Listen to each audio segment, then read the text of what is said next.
21 March ವಿಶ್ವದಲ್ಲಿ down syndrome day ಅಂತ ಆಚರಣೆ ಮಾಡ್ತಾ ಇರ್ತಾರೆ. So down syndrome day celebration ನಾವು ಕಳೆದ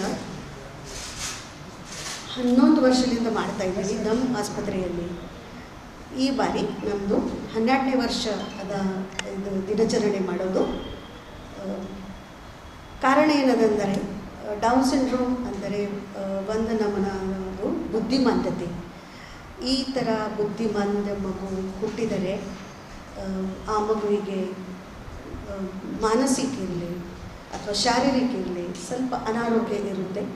ನಾರ್ಮಲ್ ಮಕ್ಕಳ ಹಾಗೆ ಮಗಳಿಗೆ ಅಥವಾ ಮಕ್ಕಳವರಿಗೆ ಬೆಳೆಸೋದು ಸ್ವಲ್ಪ ಕಷ್ಟ ಆಗುತ್ತೆ. ಸೊ ಈ ಥರ ಇರೋದು ಬುದ್ಧಿಮಾಂದ್ಯತೆ ನಾವು ಗರ್ಭಾವಸ್ಥೆಯಲ್ಲಿ ನಾವು ಅದರದ್ದು ನಿದಾನ ಮಾಡ್ಬೋದು. ಅದಕ್ಕೆ ಇದು ವಿಶೇಷ ಮಹತ್ವ. ಎರಡನೇ ಅಂದರೆ ಪ್ರತಿಯೊಬ್ಬರು ಗರ್ಭಿಣಿಯವರಿಗೆ ಇದು ನಾವು ಟೆಸ್ಟ್ ಮಾಡೋದು ಅನಿವಾರ್ಯ ಇದೆ. ಮುಂಚಿನ ಕಾಲದಲ್ಲಿ 40 ವರ್ಷ ನಂತರ ಜಾಸ್ತಿ ವಯಸ್ಸಿದ್ರೆ ಗರ್ಭಿಣಿಯವರಿಗೆ ಈ ಥರ ಟೆಸ್ಟ್ ಮಾಡ್ತಾಯಿದ್ದರು. ಈ ಥರ ಡೌನ್ ಸಿಂಡ್ರೋಮ್ ಇರೋದು ಕಾರಣ ಏನದ ಅಂದರೆ ಜನರಲಿ ಇದು ಜೆನೆಟಿಕ್ ನಮಗೆ ನಮ್ಮ ಶರೀರದಲ್ಲಿ 46 ಕ್ರೋಮೋಸೋಮ್ಸ್ ಇರ್ತಾವೆ. ಪರಂತು ಈ ಮಗುವಿಗೆ ಡೌನ್ ಸಿಂಡ್ರೋಮ್ನಲ್ಲಿ 1 ಕ್ರೋಮೋಸೋಮ್ ಎಕ್ಸ್ಟ್ರಾ ಇರುತ್ತೆ.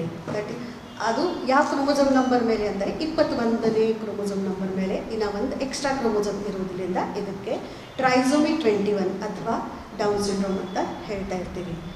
ಇದು ಇರೋದು ಕಾರಣ ಜೆನೆಟಿಕ್ಸ್ ಇರೋದ್ರಿಂದ ನಾವು ಮುಂಚೆನೇ ನಾವು ಫ್ಯಾಮಿಲಿನಲ್ಲಿ ಯಾರೊಬ್ಬರು ಈ ಥರ ಮಗು ಹುಟ್ಟಿದಿದ್ದರೆ ವಿಶೇಷ ನಾವು ಪ್ರಯತ್ನ ಮಾಡಬೇಕು.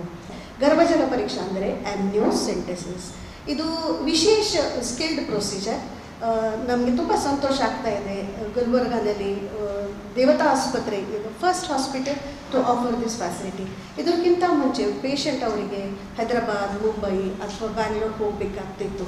ಇವಾಗ ನಾವು ಇದೇ ಟೆಸ್ಟ್ ಹೈರಿಸ್ಕ್ ಟೆಸ್ಟ್ ಬಂದರೆ ಕನ್ಫರ್ಮೇಷನ್ 100% ಕನ್ಫರ್ಮೇಷನ್ ಮಾಡಬೇಕಾದರೆ ಇದು ಗರ್ಭಜಲ ಪರೀಕ್ಷಾ with all precautions of PCPNDT act ಮಾಡ್ತಾ ಇದ್ದೀವಿ.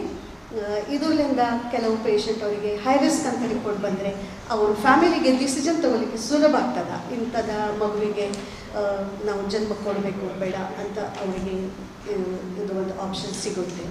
ಸೊ ನಮ್ಮ ಸೊಸೈಟಿದು ಕರ್ತವ್ಯ ಈ ಥರ ಮಗು ಹುಟ್ಟಿದರೆ ಅವರಿಗೆ ನಾವು ಹೆಲ್ಪ್ ಮಾಡೋದು, ಅವರಿಗೆ ಬುದ್ಧಿಮಂದ ಹೇಳೋದು ಅಥವಾ ಹ್ಯಾಂಡಿಕ್ಯಾಪ್ಟ್ ಹೇಳೋದು ಅದು ಸರಿಯಿಲ್ಲ. So better language is physically or mentally challenged ನಾವು ಹೇಳಬೇಕಾಗ್ತದೆ.